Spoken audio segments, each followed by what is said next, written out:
आइए अब हम लोग नेक्स्ट क्वेश्चन पर चलते हैं।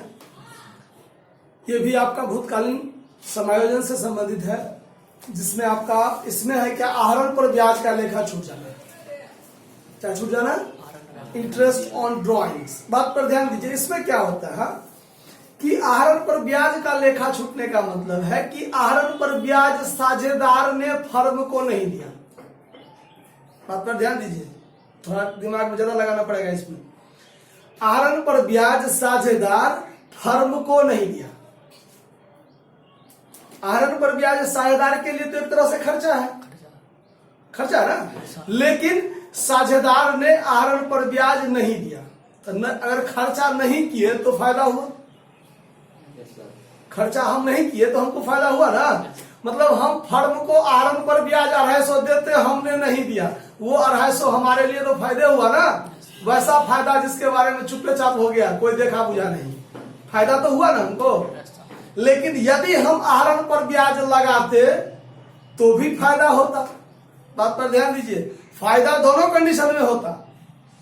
हम आहरण पर ब्याज लगाते तो पीएल एप्रोप्रिएशन अकाउंट के क्रेडिट साइड में बाय इंटरेस्ट ऑन ड्रॉइंग्स लिखते, और फिर उस इंटरेस्ट ऑन ड्रॉइंग्स जो फर्म को लाभ होता है उस लाभ को साझेदार डेबिट साइड में क्या करता, बांटता। देता तो भी बांटता, अगर मान लीजिए नहीं दिया तो भी साझेदार को इंटरनली फायदा हुआ, हुआ ना कि नहीं हुआ? समझ में आया बात?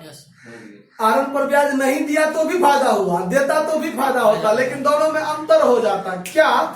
तो अगर मान लीजिए, ध्यान दीजिए, सवाल में क्या कहता है, एबीसी साझेदार है जो 2:1 अनुपात में लाभ बांटते हैं। अंतिम खाता बनाने के बाद पता चला कि आहरण पर ब्याज लगाना क्या कर दिया, भूल गया। साझेदार के आहरण पर ब्याज की राशि ए के लिए 250, बी के लिए 180 और सी के लिए 100 था। ठीक है, तो ध्यान दीजिए, इसमें जो एडजस्टमेंट टेबल बनेगा वो कैसे बनेगा, ध्यान दिया जाए। A B C, question number 36, ये आपका particular A B C total.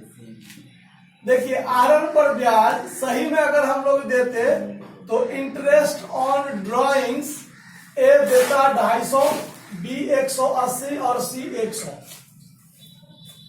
देता ना। तो 250 आहरण पर ब्याज नहीं लगाया, 180 नहीं लगाया, 100 नहीं लगाया।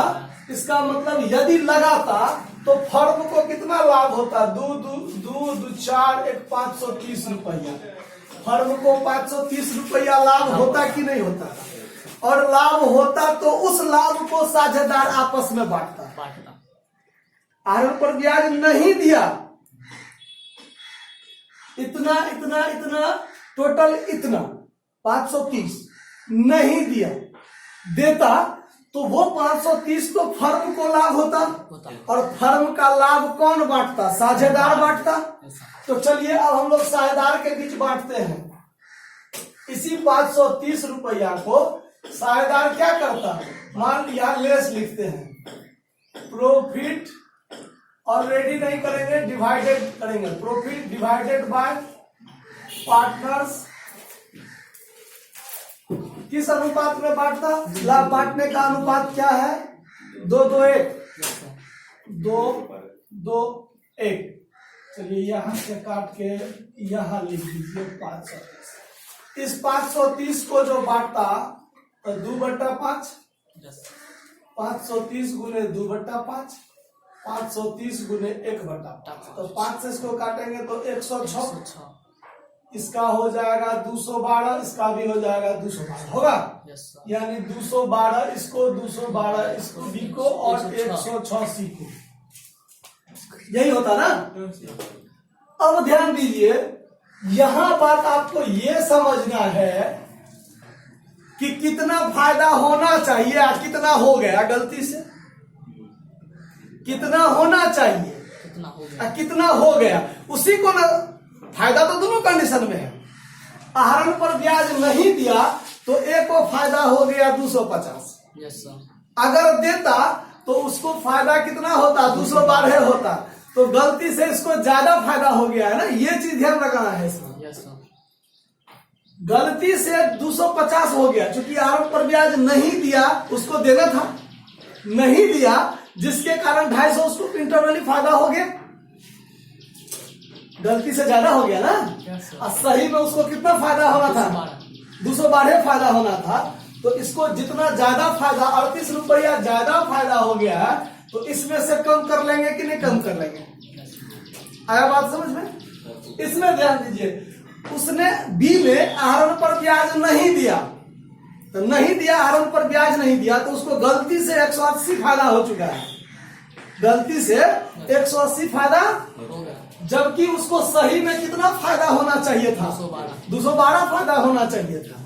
तो क्या कहेगा, भाई आहरण पर ब्याज तुम नहीं दिया, जल्दी से आहरण पर ब्याज दो, तो हमको और कितना 32 रुपया हमको और मिलना चाहिए था सही में, है ना? आहरण पर ब्याज अगर देता तो बी को फायदा होता 212 रुपया, गलती से इसको फायदा कितना हुआ? 180 रुपया। तो ये क्या कहेगा, चलो आहरण पर ब्याज लगाओ और हमको 32 रुपया और लाओ, है कि नहीं? तो इसको 32 रुपया मिलना चाहिए अगर सही में काम होना था तब, लेकिन गलती से हो चुका है ना, जो हो गया सो। तो चलिए सही में होना है ये। सी, आहरण पर ब्याज नहीं लगाया तो 100, अगर लगाता तो 106 मिलता, फायदा तो 6 रुपया, तो इसको घाटा हो रहा है ना, कि भाई हम कहाँ नहीं लगाएंगे, हम लगाएंगे, सब लगाओ और हमको 106 लाओ, तो हमको 6 ज्यादा मिलेगा ना, इसीलिए। तो ये आहरण पर ब्याज नहीं लगाने के कारण उसको 100 फायदा हुआ, अगर लगाता तो 106 फायदा होता, तो 6 रुपया तो फायदा होता इसको, तो इसको 6 रुपया क्या होना चाहिए? मिलना चाहिए। अगर यही से एडजस्टमेंट हो जाए तो कोई दिक्कत नहीं।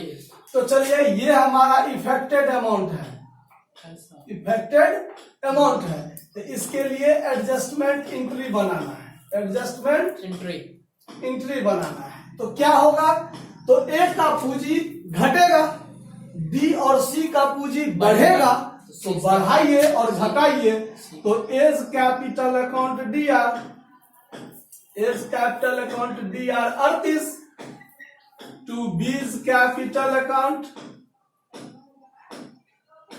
32, और टू सीज कैपिटल अकाउंट 6 रुपया। हो गया ना?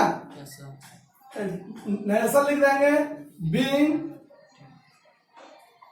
Affected amount adjusted by partners capital account। समझ में आया बात? कि समझने में कोई दिक्कत है तो बोला जाए, अगर कोई दिक्कत है तो। धन्यवाद, नोट कर लीजिए।